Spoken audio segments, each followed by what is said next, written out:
Well, hello!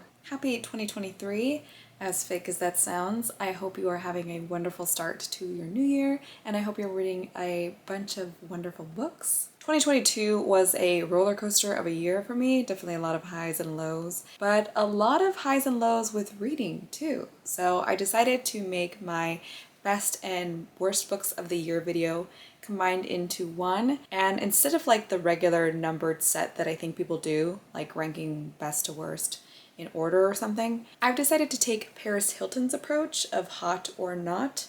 So I'm just going to list these books as favorites being hot and awful mentions being not. So let's get started. Acts of Service. Hot.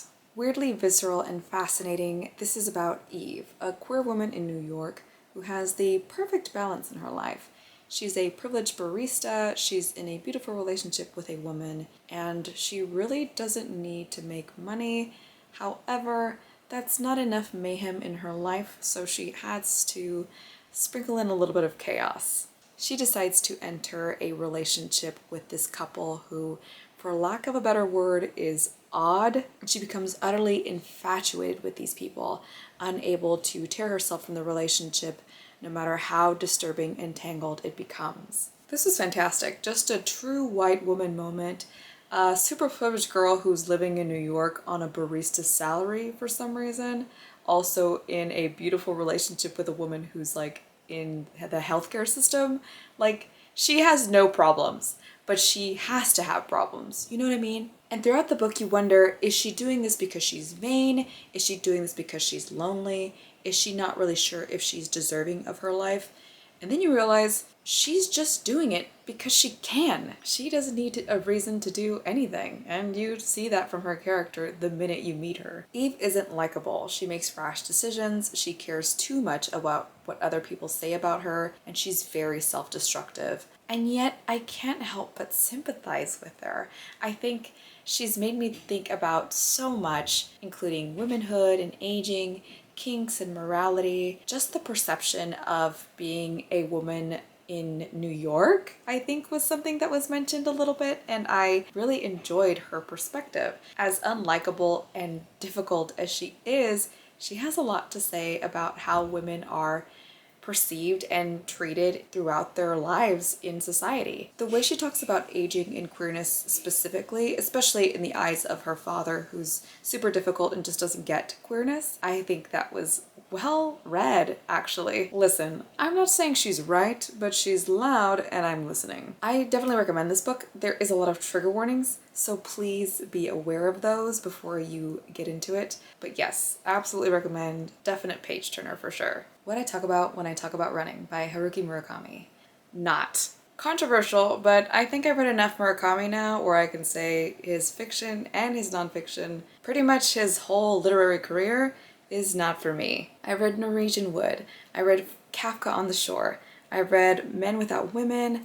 I've read that awful 900-page monstrosity 1Q84 and The Elephant Vanishes. And now I've read his most critical, acclaimed nonfiction piece. And I have to say, it was such a waste of time. Here's the thing. A lot of reviewers defend this novel by saying, if you don't like running, you will not like this book. If you're someone who doesn't like nonfiction or memoirs, you will not enjoy this book at all. If you don't like someone talking about something they're passionate about for hundreds of pages, you will get bored. Here's where I come in. I love memoirs. I love running. I love nonfiction. And I love when someone just talks me up about their hyperfixation for hours on end. I could barely get through this novel because of how tedious and pretentious it was. The hardest part of this book were his advice. He talks about how running isn't for everyone, how you shouldn't encourage people to run because some people just aren't built for it, whatever the f that means, and that it's almost exclusive, like only the strong can run. He also thinks that you should push your body past exhaustion because its limits aren't real or something, and that your body's just testing you to see if you're part of this so-called strong club. He also thinks that running is the whole goal. That's fine. But he also keeps saying that if you walk, you're a loser or a failure. So if you're on a jog or a marathon or any kind of running situation, you should keep running and not walk, because you're a loser if you do. Which doesn't make sense. He knows that there are people in marathons who walk the whole way, and he continues to call these people weak, when a marathon in itself is a constant, exhaustive process. I don't know, just not for me. It almost felt like reading one of his really flat male characters who serves like a single purpose in his novels. If you wanted a really good running book or memoir, how about you try these instead? Iranian love stories. Hot. This is a beautiful graphic novel about exactly what the title says. We follow 10 men and women and their love lives in Iran, and how vocal they have to be or can be within their country. All the couples come from very diverse backgrounds and have very different relationships. Some of them are arranged to be married, some of them are in love but in secret, and some of them are just getting to know each other. Keep in mind that these interviews were conducted by a French journalist couple who was entering the country as quietly as possible in order to release the story. So there was a lot of fear in publishing these interviews, especially on behalf of the couples. They were saying a lot of stuff that were not just love or romance-wise, but they were talking about the future of Iran and how they plan to raise children and women's rights, and lots of really knee-deep subjects in here. There was talk about sexual relationships, arranging marriages versus love marriages, women just trying to get by in a country that both exploits them and doesn't want anything to do with them. Really simple and yet really gorgeous. A lot of heartbreaking stories in here, so please, if you're looking for a graphic novel, check this one out. I definitely recommend it. The Sweetest Remedy by Jane Igahiro. Not. This book kept me off the romance genre for quite a while just because of how disappointed I was after reading it. This is basically a Cinderella story about a biracial girl named Hannah who is half black and half white, and she has gone her whole life not really knowing her father. He disappeared when she was very young, and so when she gets this invitation to his funeral all these years later, she's excited to finally figure out what kind of person he was, and now she's excited because there's a family waiting for her in Nigeria, and she wants to know if her brothers and sisters are just as excited to meet her. And they are not. They don't want anything to do with her. Some of them do, some of them don't. Some of them are kind of mixed feelings. And of course, there's a beautiful Nigerian man who somehow gets mixed up with Hannah and falls in love with her in a span of like 2 weeks. I was involved because the premise sounded really fun, and on top of that there was a love story. So I was in it for the drama, the sexy romance, the thrill. There was none of that in this book. This book was so mild the whole way that even the drama elements that were added throughout the story were kind of just like, I mean, I know what's gonna happen. I know you guys are gonna figure it out, and I know it's gonna be fine. This love story was so forced and quick and didn't have any kind of passion in it that it like made me angry. I was reading the so-called smut that goes on for like half a paragraph, by the way, and I was thinking, that's it? That's it? I struggled through all these pages for what? This morsel of a crumb of a piece of... Anyways, it's not that it was badly written, it was just written very flat, without any connection to the characters. You don't really know about anybody really enough to care. Although I love Hannah and her mom because I think they're wonderful characters, they don't really get enough shine to show you any sort of attachment to them either. I just wish I was more attached to the story, the plot, the romance, basically everything in the novel. It just was not good. And this is a teeny tiny spoiler, but she uses the title as the last sentence in the novel. It's so, like, my body was convulsing from how cheesy and corny that the last paragraph was. I definitely want to give romance a chance again, and I will, but this was such a hard pass for me. Colson Whitehead's The Nickle Boys. Now this was hot. Hot, hot, hot. I'd read Colson Whitehead's The Underground Railroad for a English class not too long ago, and I was so moved by how well he writes characters and settings and just representations of relationships in the past. I couldn't wait to read his other novels, and so I had to read The Nickle Boys, and I loved this one even more. This novel takes place in 1960s Tallahassee, where we follow a young black boy named Elwood Curtis. Elwood is a exemplary student, a wonderful kid. He is doing everything right in his life and thinks that it can only go up from here until he's at the wrong place at the wrong time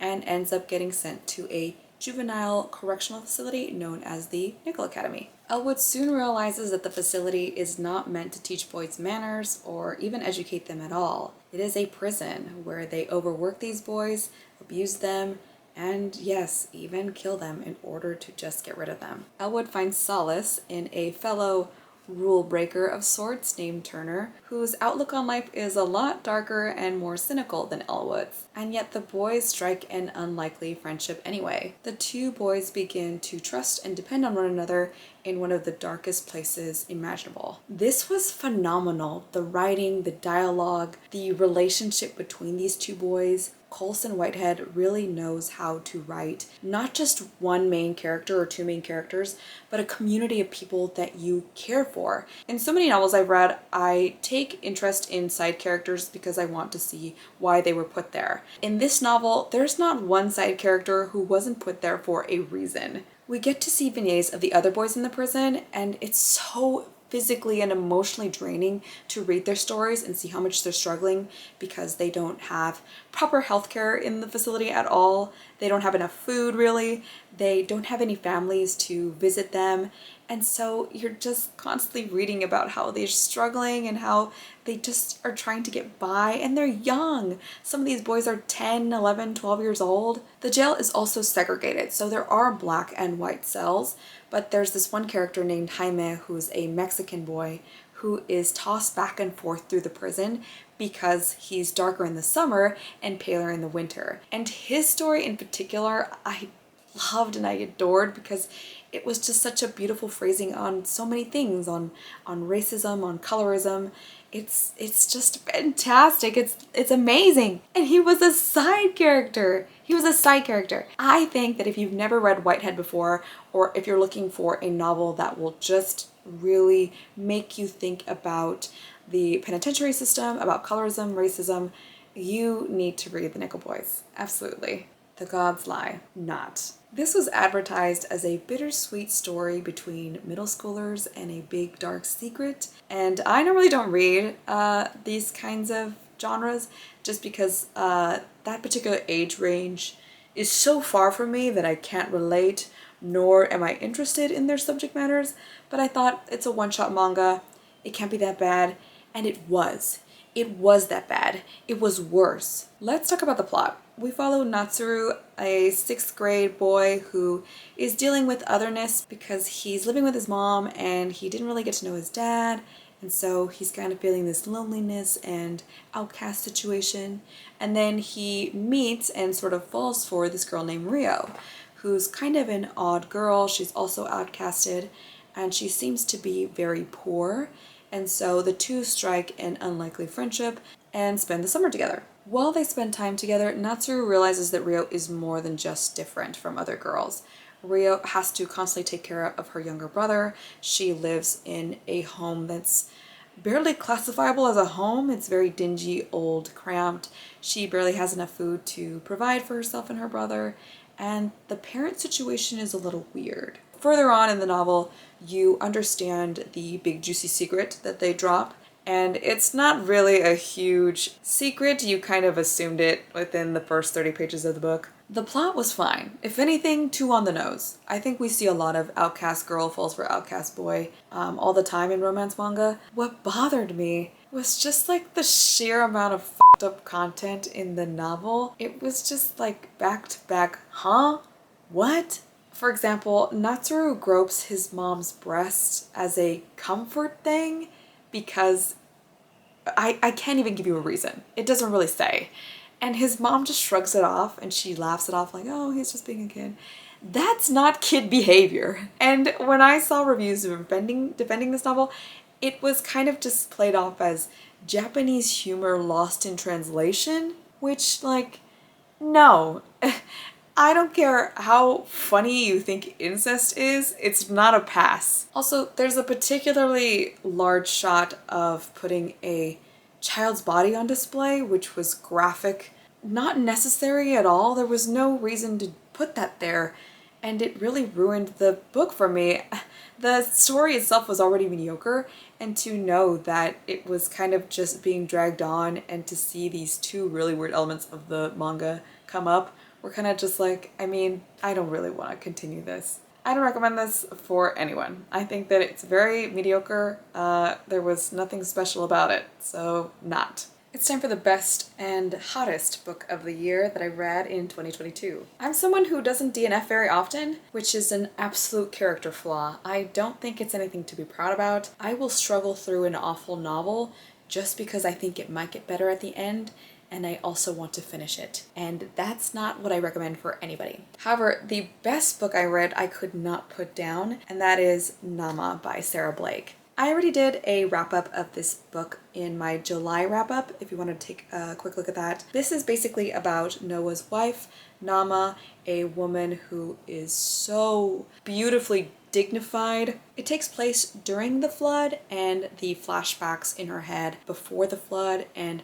her feelings about how she's supposed to be repopulating the earth and her feelings about all of it. How her loved ones in town are now gone, how her husband talks with God and she, one, can't hear God and two, doesn't understand. And so she has to put this blind faith in not only God, but her husband. And the endless amount of animals that she has to look after on the ark. And she has to be a mother for her 3 sons and their wives on the ark in such a small enclosed space, so there's definitely a lot of drama there. And Naamah is not a pathetic, pious, and pure woman. She is angry at God, she's angry at Noah, she is not afraid to question things, her faith, her love, God.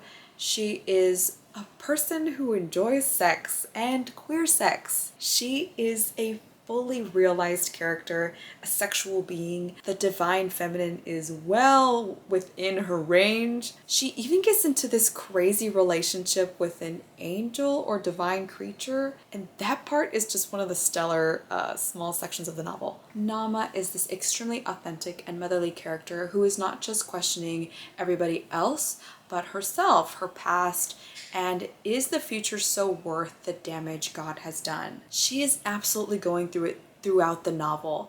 You wonder if she's going to get a break. She really doesn't. She is constantly at battles with her mind, her husband, herself, her faith. And that's just something I love in a novel. A woman that's middle-aged and going through it, my sweet spot. This was absolutely my favorite book of the year. A wonderful audiobook if you're more into audio. Please give it a listen. I think that I would recommend this to anybody who loves a feminist character, who loves retellings. I think you would love this book, and I cannot wait to read Sarah Blake's other books. I have so many of them on my TBR, and I'm just looking out for her. That was my hot or not read list of 2022. I hope you had a wonderful year, and if not, I hope this one's so much better for you. I cannot wait to start reading and annotating. I've just taken up annotating novels, and it's a lot of fun. I love writing reviews at the end on like Goodreads and Storygraph. I'm moving to Storygraph, by the way, because I'm trying to destroy Big Amazon. Annotating's been fun. I hope you're having a fantastic January. I hope you're reading a lot of great books, and I hope to see you in the next one. See ya!